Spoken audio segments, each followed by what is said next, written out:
द्वारे सोडावे। आता याच्यामध्ये मुळातच त्यांची जी मागणी होती ती जागा कॅचमेंट एरियापासून 8 किलोमीटर दूर होती आणि आताच हे जे काही पाणी उपलब्ध आहे हे तुटीच आहे। म्हणजे या ठिकाणी 19,000 हेक्टरला सिंचन मिळेल अशा प्रकारची अपेक्षा व्यक्त करून हा प्रकल्पाची सुरुवात झाली। कॅचमेंट एरियामध्ये 19,000च्या ऐवजी 7,000 हेक्टरलाच केवळ सिंचन मिळत आहे। मोठ्या प्रमाणात या ठिकाणी तूट आहे आणि ही तूट असताना 8 किलोमीटर दूर ते पाणी नेणं हे शक्य नव्हतं। या संदर्भात यापूर्वी देखील 3 वेळा त्यांनी आंदोलन केलं, त्यांच्याशी चर्चा झाली, त्यांचं समाधान झालं। आताही ते त्या ठिकाणी उपोषणाला बसले। पालकमंत्र्यांनी जाऊन उपोषण सोडवलं आणि उपोषण सुटल्यानंतर त्यांनी ते मान्यही केलं। त्यांना हे आश्वासन देण्यात आलं की हे पाणी पोचू शकत नाही, पण वैनगंगा नळगंगा प्रकल्पामुळे अधिकचं पाणी जे मिळणार आहे ते पाणी आपल्या भागात येणार आहे, त्याच्यामुळे त्यावेळेस तो प्रॉब्लेम सॉल्व्ह होईल। आता कॅचमेंट एरियातच पाणी नाही तर 8 किलोमीटर दूर हे पाणी नेता येत नाही। त्यांनी तसं मान्यही केलं, पण दुर्दैवाने त्यानंतर त्यांनी आपली जीवनयात्रा संपवली, त्यांनी आत्महत्या केली। त्याच्यामध्ये त्यांनी 3-4 गोष्टी लिहिल्या। त्यात एक त्यांनी आव्हान केलं आहे की आमच्या भागामध्ये पाण्याची समस्या आपण सोडवावी, आमच्या भागात पाणी आणावं। त्यामुळे आमचा प्रयत्न आहे की नळगंगा वैनगंगानी तर ते येईल, पण अजून काही पर्याय असतील तर ते पर्याय देखील आम्ही पाहतो। आता तरी असे कुठलेही पर्याय हे त्या ठिकाणी दिसत नाहीयेत, त्यामुळे त्या संदर्भातली कारवाई आम्ही करू। दुसरं त्यांनी सांगितलं आहे की माझे जे जमिनीचे वाद आहेत ते वाद सोडवण्यामध्ये मदत करावी, तर ते कोर्टामध्ये चाललेले आहेत, त्यांच्या चुलत भावासोबतच चाललेले आहेत, तर ते कसे सोडवता येतील हा प्रयत्न आपण करू। तिसरी त्यांनी एक अपेक्षा व्यक्त केली की माझ्या मुलांचा सांभाळ हा त्या ठिकाणी सरकारने करावा। निश्चितपणे त्यांच्या मुलांना दत्तक घेऊन आणि त्यांचं पुढचं शिक्षण वगैरे योग्य प्रकारे झालं पाहिजे याची व्यवस्था ही सरकारच्या वतीनं किंवा आम्ही पर्सनली त्या ठिकाणी लावण्याचा प्रयत्न करू। पण या निमित्ताने मला हे सांगितलं पाहिजे की राज्यातले सिंचन प्रकल्प जे आहेत ते गतीने पूर्ण व्हावेत, याकरता आपण नाबार्डकडनं कर्ज घेतलेलं आहे आणि त्या माध्यमातून आपण जर बघितलं तर आता 75 अपूर्ण सिंचन प्रकल्प जे आहेत आणि 155 पूर्ण प्रकल्पाचं वितरण प्रणालीत सुधारणा अशी आपल्याला 15,000 कोटी रुपयाची आता गरज आहे। त्यातले पहिले 7,500 कोटीचं कर्ज आपल्याला हे प्राप्त झालेलं आहे आणि 155 प्रकल्प जे पूर्ण करायचे आहेत आपल्याला त्याकरता 2,500 कोटी हे वितरण प्रणालीतल्या सुधारणेकरता देखील आपल्याला प्राप्त झालेले आहेत। त्यामुळे आता सिंचन प्रकल्प हे त्याचं काम गतीने व्हावं या संदर्भातला आपला प्रयत्न आहे। गेल्या 2.5 वर्षामध्ये आपल्याला कल्पना आहे की आपण जवळपास 174 सुधारित प्रशासकीय मान्यता दिलेल्या आहेत। सिंचन क्षमता जवळपास याच्यामुळे 25.8 लाख हेक्टर त्या ठिकाणी तयार होणार आहेत आणि जवळपास या सगळ्या कामांच्या निविदा, म्हणजे नुसतं देऊन आपण थांबलो असं नाही, सगळ्या कामांच्या निविदा देखील त्या ठिकाणी आपण काढलेल्या आहेत। आज आपण प्रत्यक्षात 42 लाख हेक्टरची सिंचन क्षमता तयार केली आहे आणि ही कामं पूर्ण झाल्यानंतर 25 लाख हेक्टर म्हणजे जवळपास 67 लाख हेक्टरची सिंचन क्षमता ही आपल्या राज्यामध्ये या ठिकाणी तयार होईल याची व्यवस्था आपण निश्चितपणे केली आहे। नदीजोड प्रकल्पाच्या माध्यमातून मी मागच्या काळात सविस्तर बोललो आहे, म्हणून वैनगंगा नळगंगा नदीजोड प्रकल्प, दमणगंगा एकदरे गोदावरी नदीजोड प्रकल्प, दमणगंगा वैतरणा गोदावरी नदीजोड प्रकल्प, उल्हास खोरे वैतरणा नदीजोड प्रकल्प ज्यातनं 34 TMC पाणी आपल्याला उल्हास खोऱ्यातलं आणि 19 TMC पाणी गोदावरी खोऱ्यात वळवता येणार आहे। पार गोदावरी असेल किंवा कोकण ते तापी खोरे अशा प्रकारचा नार पार गिरणाचा विषय असेल, कोकण ते कोकण कोयना धरणातून कोकणात वळवण्यात येणाऱ्या पाण्याचा वापर करणे या संदर्भातलं काम आपण चालू केलं आणि दमणगंगा पिंजाळ अशा प्रकारचे नदीजोड प्रकल्प केलेले आहेत।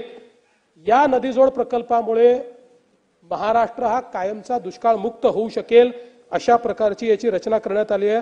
मला कल्पना आहे की खूप मोठा निधी याला लागणार आहे, तो निधी उभारण्याच्या संदर्भात आपण निश्चितपणे त्याची कारवाई सुरू केलेली आहे। शेतकऱ्यांकरता ज्या काही आपण कल्याणकारी योजना सुरू केल्या त्याच्यामध्ये सौर कृषी पंपाची योजना आहे, ज्याच्यामध्ये आपण एक रेकॉर्ड केलाय। म्हणजे देशामध्ये या योजनेच्या अंतर्गत संपूर्ण देशाने गेल्या 1 वर्षामध्ये 50,000 पंप लावले आणि एकट्या महाराष्ट्राने 2.5 लाख पंप लावलेले आहेत। आता आपण या ठिकाणी मोठ्या प्रमाणात 10 लाख पंप लावण्याचा आपला प्रयत्न चालू आहे। आता काही सदस्यांनी अडचणी देखील सांगितल्या, त्यावर आम्ही मात केली आहे। पहिल्यांदा तर कोल्हापूर जिल्ह्यातले काही माझ्याकडे आमचे सदस्य आले होते, त्यांनी सांगितलं की नदीकाठी आमचा आहे पूर त्या ठिकाणी येतो, त्याच्यावर आता आपण व्यवस्था उभी केली आहे। केवळ 20,000 रुपये अधिकचा खर्च केला तर मोनोपोलवर आपल्याला ते उभारता येतं आणि कुठलीही अडचण न येता त्या ठिकाणी आपल्याला करता येतं। ज्या ठिकाणी मल्टिपल शेतकरी आहेत त्या ठिकाणी त्यांना एकत्रित करून आपल्याला बूस्टर त्याला लावून देता येतं, त्याच्यामुळे दूर शेती असेल तर तिथपर्यंत देखील आपल्याला पाणी नेता येतं।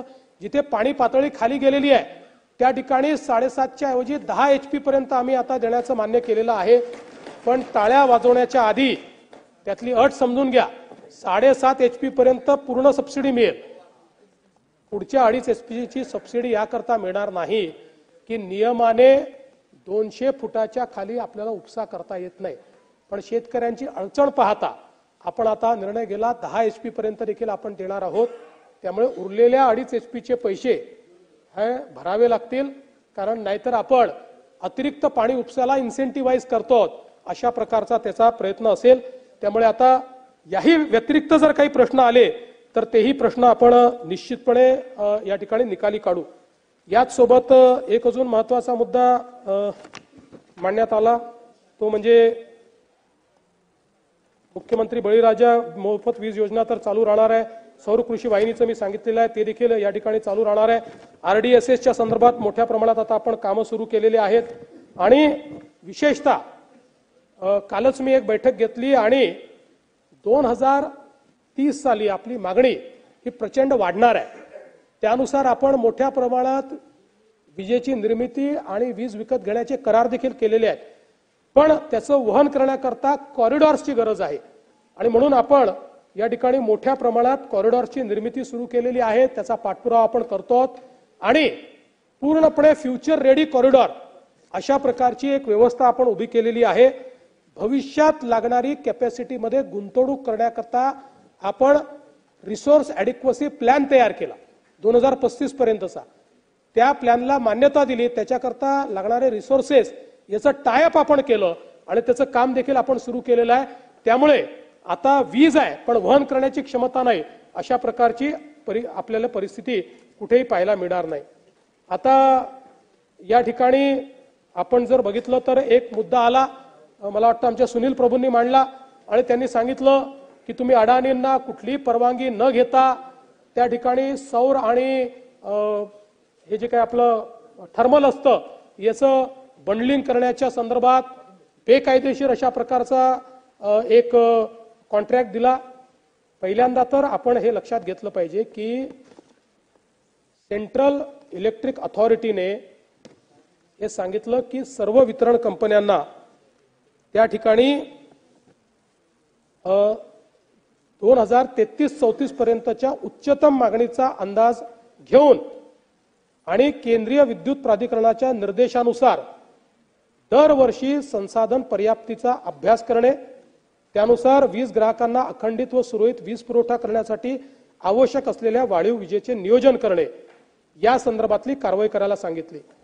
केंद्रीय विद्युत प्राधिकरणाने नवीनतम संसाधन पर्याप्तता अभ्यास अहवालानुसार जे काही महावितरणला सूचना दिल्या त्यानुसार महावितरणने 6,748 मेगावॅट कोळशावर आणि 8,966 मेगावॅट सौर ऊर्जा अशी अधिकची वीज खरेदी करण्याचं ठरवलं। आता हे जे बंडलिंग आपण करतो सौर आणि कोळशाचं, याच्या पाठीमागचा उद्देश काय आहे तर आपल्याला